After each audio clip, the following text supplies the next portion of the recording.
എല്ലാവർക്കും വീഡിയോയിലേക്ക് സ്വാഗതം. അപ്പോൾ ഇപ്പോൾ കർക്കിടക മാസമൊക്കെ അല്ലേ, നമുക്ക് മുക്കൂറ്റി വെച്ചൊരു ചാന്തുണ്ടാക്കിയാലോ? അപ്പോൾ മുക്കൂറ്റി ചാന്തിനാൽ കുറി വരച്ചു. അപ്പോൾ ഈ കർക്കിടക മാസത്തിൽ നമുക്ക് നെറ്റിയിലിടാൻ പറ്റിയ ഒരു ഇതാണ് കേട്ടോ മുക്കൂറ്റി. അപ്പം കറുകപ്പുല്ലിനോളം തന്നെ അതിനെക്കാട്ട് ഏറെ പ്രാധാന്യമുള്ള ഒന്നാണ് മുക്കൂറ്റി. അപ്പം വളരെ ഔഷധ ഗുണമുള്ള ഒരു സസ്യം എന്ന് കൂടി വേണമെങ്കിൽ അതിനെ നമുക്ക് പറയാം. അപ്പം നമുക്ക് മുക്കൂറ്റി പിച്ചാം. ഓക്കെ, ബാ. നമ്മുടെ വീട്ടുമുറ്റത്ത് തന്നെ വളരെ സുലഭമാണല്ലേ മുക്കൂറ്റി. അപ്പം ഇവിടെ മുക്കൂറ്റി ഇങ്ങനെ നിൽക്കുന്നു. നമുക്കിത് പിച്ചെടുക്കാം. ഇവിടെ ഒളിച്ച് നിൽക്കുകയാണ് ഒരു മുക്കൂറ്റി. ഞാൻ ഇതിനെ മെല്ലെ പിച്ചെടുത്തു.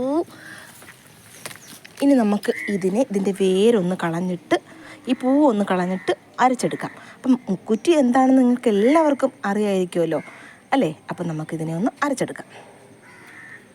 അപ്പോൾ ഞാൻ മുക്കൂറ്റി അരച്ചെടുക്കാൻ പോവുകയാണ്. അപ്പോൾ ഞാനിവിടെ ഒരു കൊച്ചു കല്ലാണ് ഉപയോഗിച്ചിരിക്കുന്നത്. ഞാൻ മുക്കൂറ്റി അരച്ചതിൻ്റെ പാടാണിത്.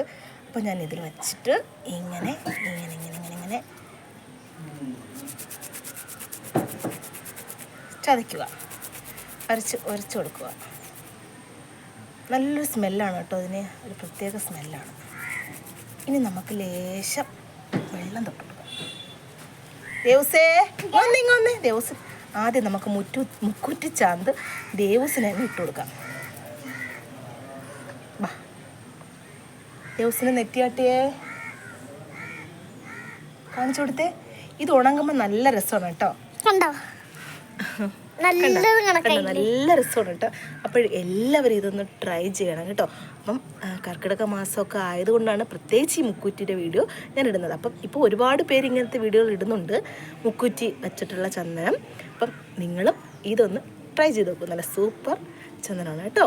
അപ്പം അടുത്ത വീഡിയോ ആയിട്ട് ഞാനും എൻ്റെ ദിവസം വരുന്നതായിരിക്കും. അതുവരെ എല്ലാവർക്കും ബൈ ബൈ.